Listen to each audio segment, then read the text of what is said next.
मीरपुर नाम के शहर में तेजस अपनी पत्नी नीरू के साथ रहता था। पति पत्नी दोनों ही नौकरी करते थे। एक दिन तेजस गांव अपनी माँ के पास फोन करता है।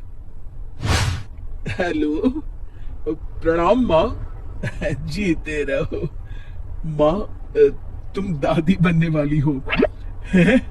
अरे वाह, ठीक है बेटा, मैं कल ही आती हूँ। जब माँ जी शहर पहुंची तो बेटे बहू ने बहुत अच्छे से स्वागत किया। लीजिए माँ जी, चाय। अरे गर्मा गर्म पकोड़े ले आओ माँ के लिए। नीरू रसोई में गई और 2 मिनट में ही पकोड़े ले आई। जी ये लीजिए। बहू जादू से बनाए हैं क्या? अभी तो रसोई में गई थी। यम्मी। माँ जी, शीला रसोई में पकोड़े तल रही है, मैं बस लेकर आई। हे भगवान, मेरा धर्म भ्रष्ट कर दिया तूने। अब तो गंगा जल से शुद्धिकरण करना होगा।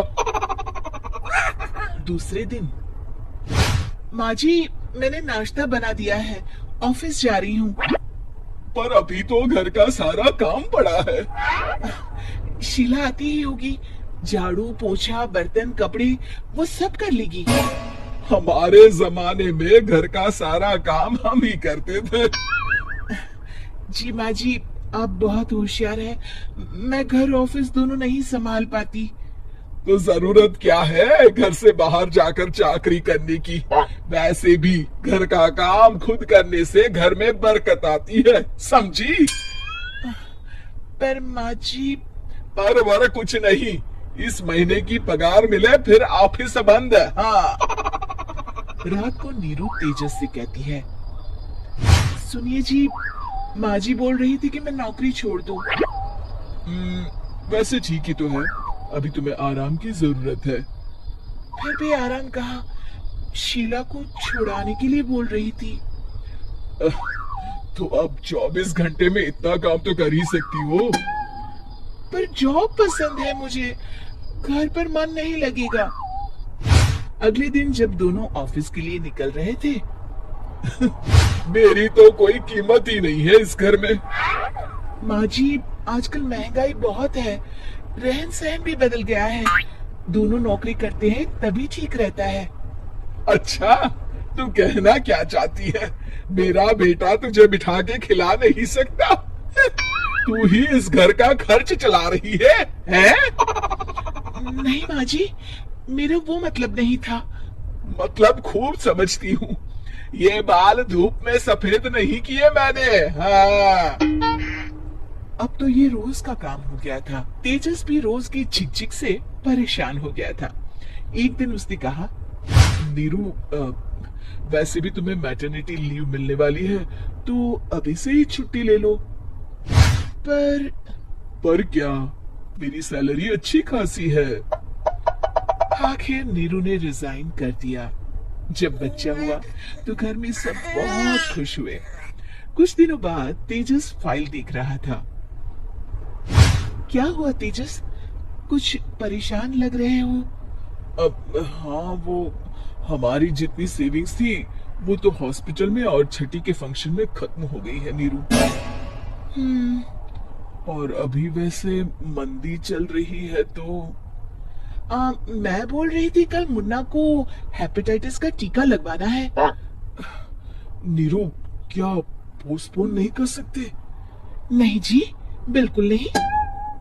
अब तेजस को समझ में आ रहा था कि उससे गलती हुई है। पैसों की कमी का असर घर के माहौल पर भी पड़ रहा था। अगले दिन, बेटा मेरा चश्मा और ये दवाइयाँ ले आना, पर्चा देते हुए माँ जी ने कहा। जी। तेजस, मुन्ना के लिए दूध का डिब्बा और डायपर भी ले आना, और ये किराने के सामान की लिस्ट है, इसे भी लाना है। तेजस गुस्से में लिस्ट मरोड़कर फेंकता है और चिल्लाता है, पैसे क्या पेड़ पर उगते हैं? ये ले आना, वो ले आना। अरे पर ये जरूरत का सामान ही है। वो गुस्से में बिना कुछ कहे ऑफिस चला गया। अरे अरे लंच तो ले जाइए। नीरू दौड़ कर डिब्बा पकड़ाती है। एक दिन खाना खाने के बाद, नीरू, अब तो मुन्ना कुछ बड़ा हो गया, तो अब तुम वापस ज्वाइन कर लो ना जॉब। पर इस रिसेशन में जॉब मिलना बहुत मुश्किल है। ट्राई तो करो। फिर मुन्ना, माँ जी है ना, और एक फुल टाइम मेड भी लगा लेंगे। पर माँ जी, उन्हें तो पसंद नहीं। तभी माँ जी वहां आ जाती है और प्यार से नीरू के सर पर हाथ फेरते हुए बोलती है, अब मेरी समझ में आ गया बहू, पहले के और अब के समय में अंतर है। तुम काम शुरू करो, मुन्ना की जिम्मेदारी मेरी। मेरी प्यारी माँ जी।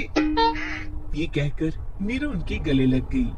शिक्षा, परिवर्तन संसार का नियम है, हमें भी समय के साथ चलना चाहिए। उम्मीद है कि आपको हमारी ये कहानी पसंद आई होगी। कृपया हमारे चैनल को सब्सक्राइब करें और सभी अपडेट्स के लिए बेल आइकन जरूर क्लिक करें। और हाँ, वीडियो लाइक और शेयर करना मत भूलिएगा। Bye bye.